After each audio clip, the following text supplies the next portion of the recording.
The way that we've been working at Microsoft is that our global communications team has been fantastic about sharing templates, which we then adapt for the local market.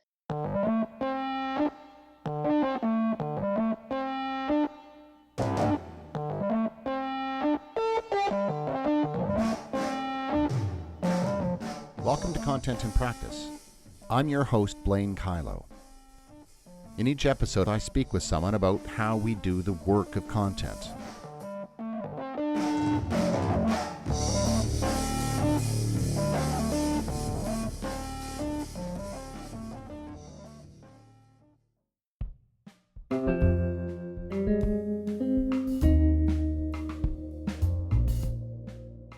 Microsoft is a global organization. It creates products and services for customers around the world who differ in language, culture, and need. And while Microsoft's various communications departments are usually busy working on content about those products and services, recently staffers have needed to work on a very different communications priority: crisis communications related to COVID-19 and the myriad responses to it. Lisa Gibson, who like so many of us is working from home right now, is the head of communications for Microsoft Canada. She's also the business manager for the president of Microsoft Canada, who reports to global CEO Satya Nadella through the Global Sales and Marketing Organization. In a conversation with me from Toronto, Lisa explained that the heads of communications teams from across Microsoft meet regularly. I assume that there's lots of collaboration between you and heads of communication in the other territories around the world. Yeah, there's a ton, and even more so, obviously, in a situation like this. So we have very regular meetings with the top, I'd say about 14 countries in Microsoft. And so the heads of communications, we meet regularly, typically in person as well as virtually as well. So we've got a lot of connection points, and certainly that's increased a lot over the last couple of months. So the context of our conversation, of course, is the rapidly progressing pandemic that is COVID-19. And one of the things that I'm really curious about as a content strategist is how the work of content is being done. There's a lot of content involved, of course, in addition to the communications plans that drive it. How much of that content can be created in anticipation of a crisis like this? Yeah, I mean, I think it depends. What I think is that you're obviously not going to have the fully finished content done. But what we have been doing for many years now since I joined Microsoft is we actually have a crisis management team that meets on a fairly regular basis and does simulations of different kinds of issues. And coming out of that, there are some templates, if you will, for both internal communications and public relations that are in place and that obviously then are modified depending on what the issue or the crisis is. So obviously in a case like this, I wouldn't say that anyone had predicted a pandemic, but we certainly had some templates to start with, along with some communication guidelines and some guardrails for us as well.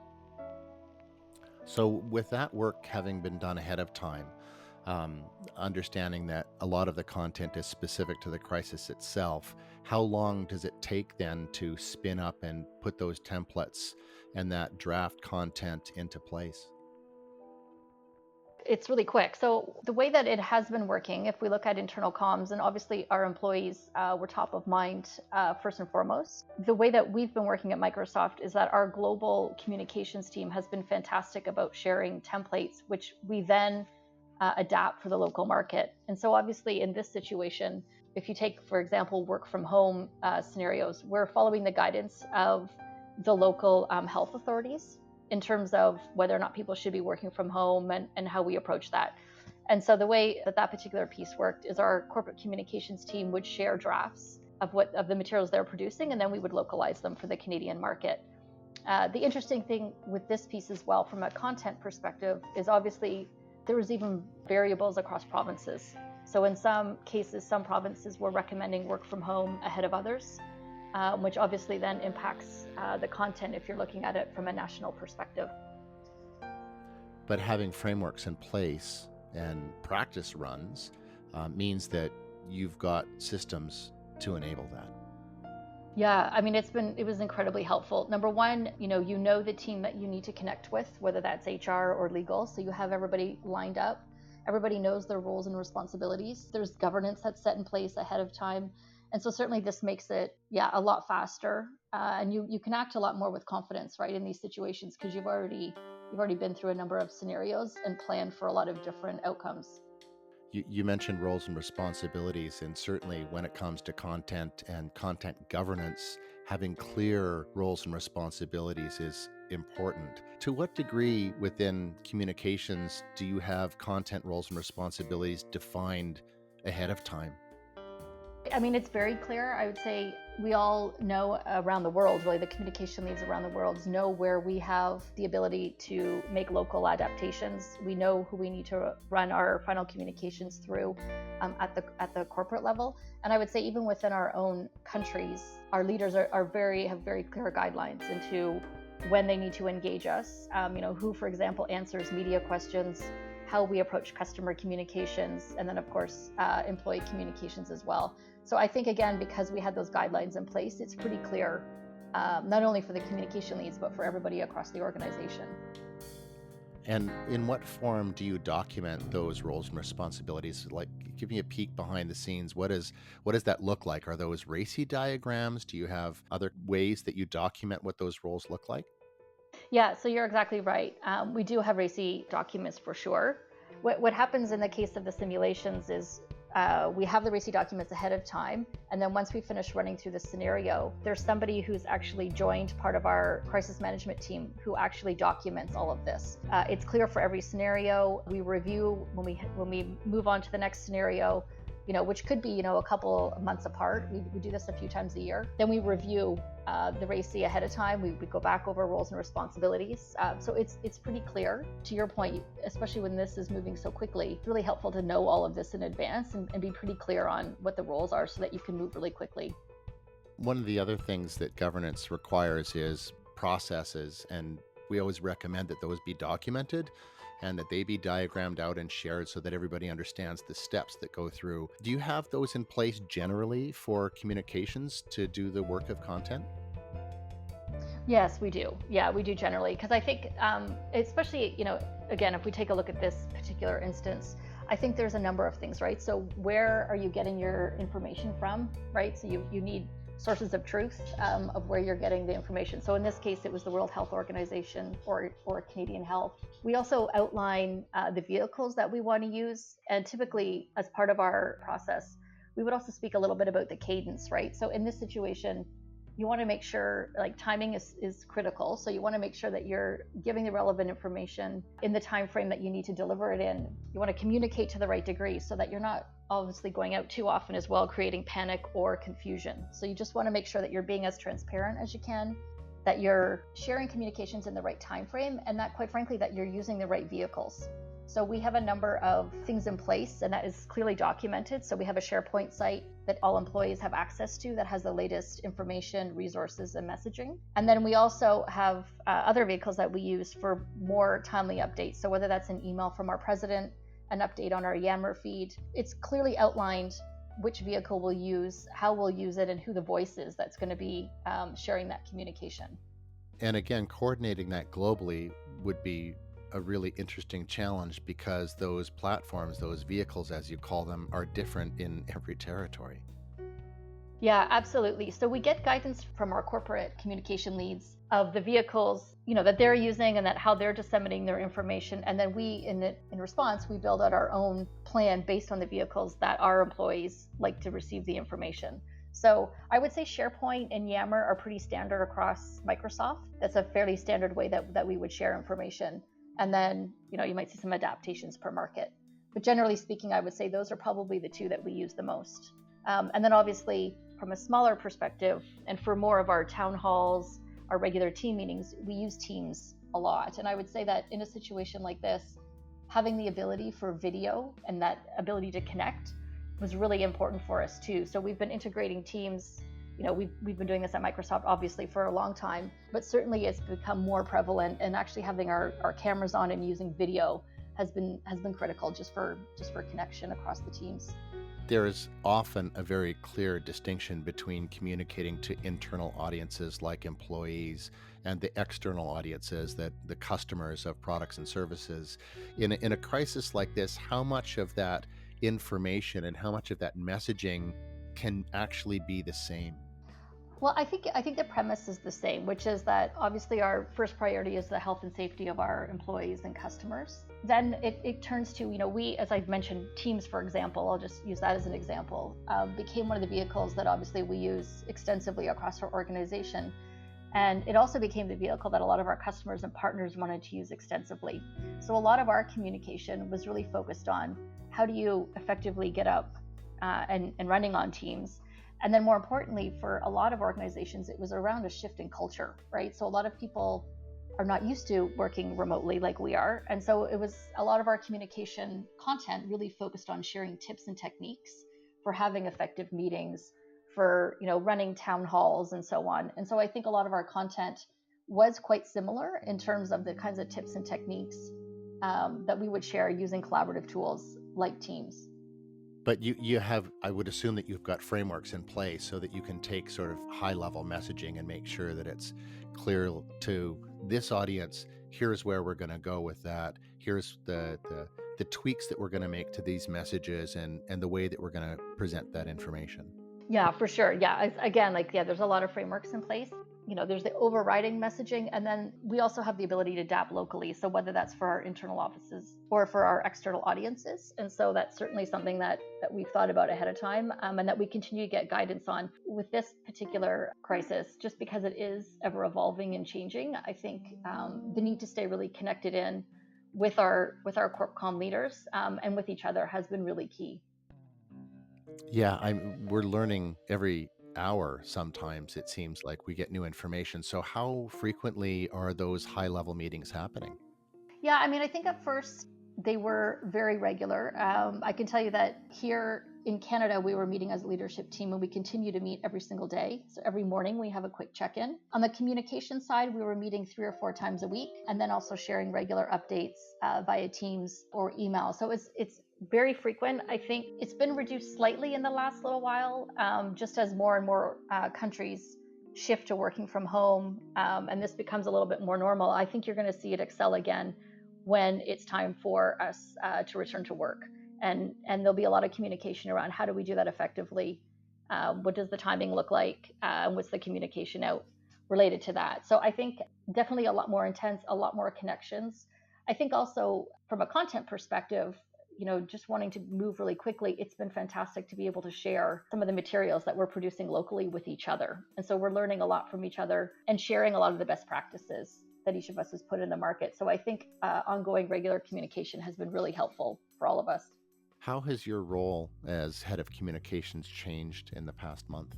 The planning piece for me has been possibly the most interesting. I mean, obviously, right now, my role is a lot more agile. I mean, I think when you work in public relations and communications, you're always moving quickly and you need to work on the fly. But I think that's just, increased exponentially.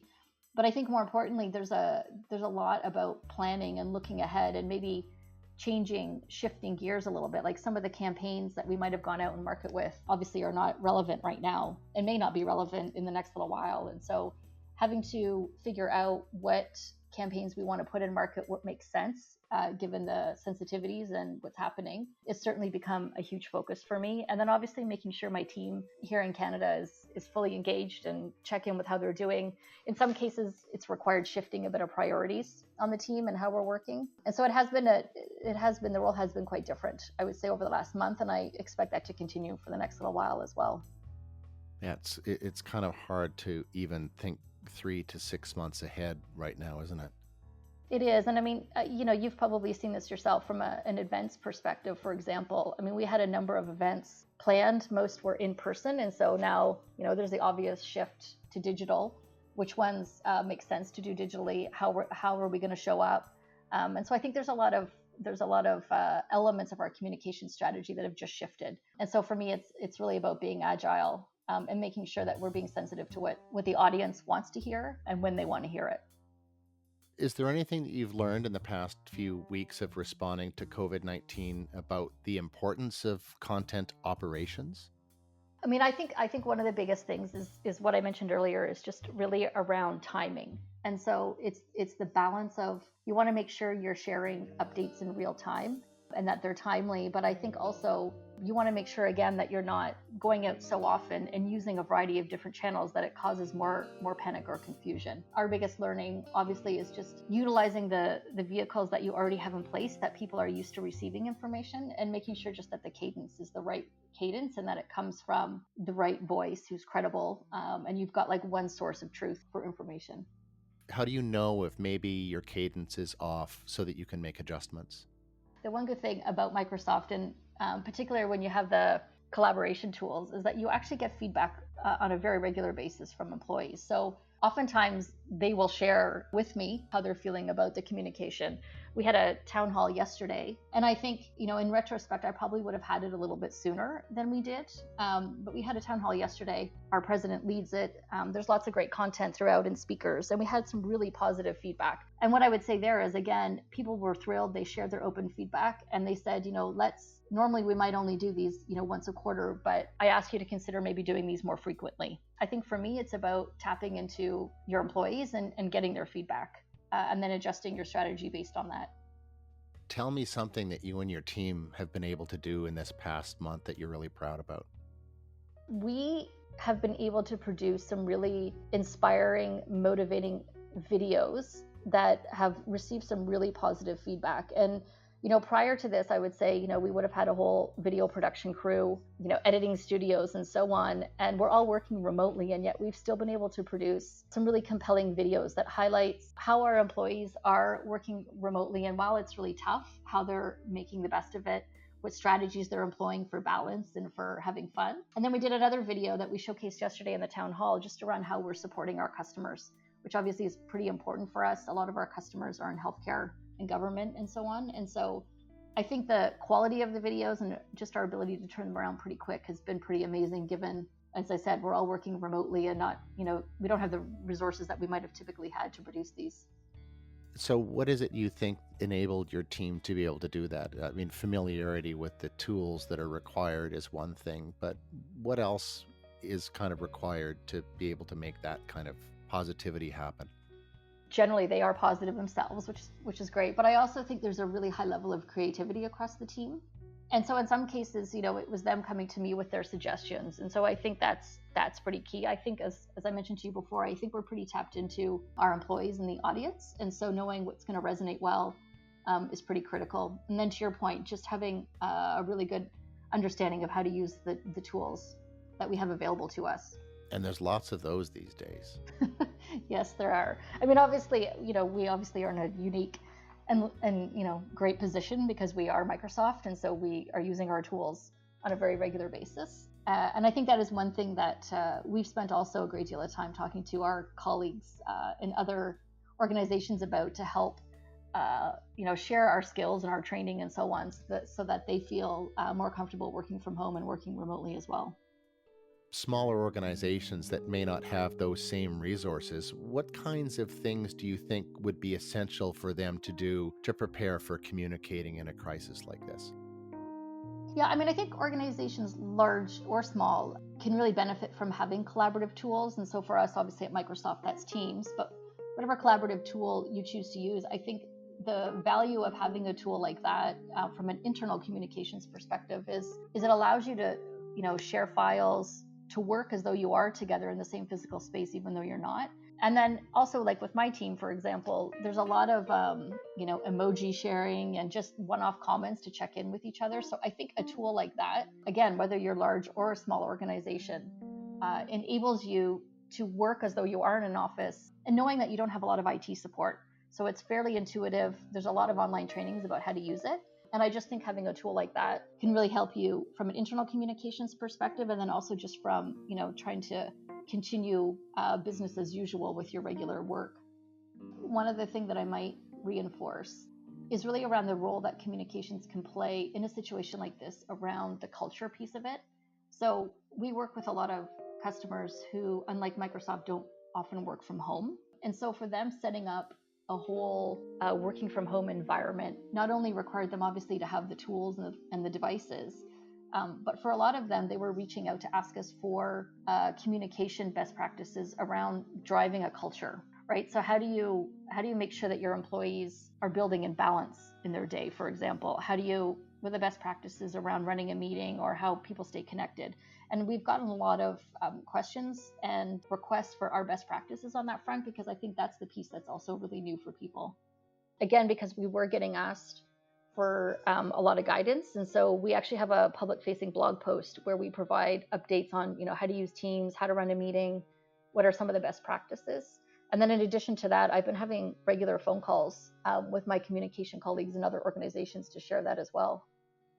And how important is it, you think, for organizations, again, large or small, to have some of those frameworks to do the work of content in place so that when crises happen, they can put those templates into play right away?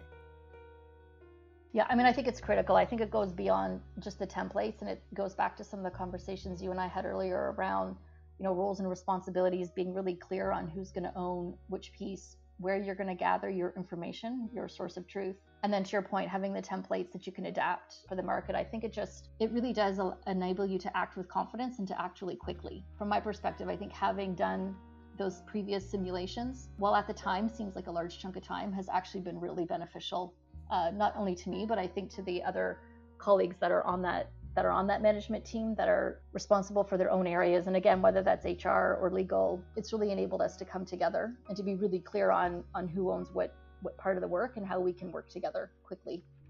Because we're all in this together.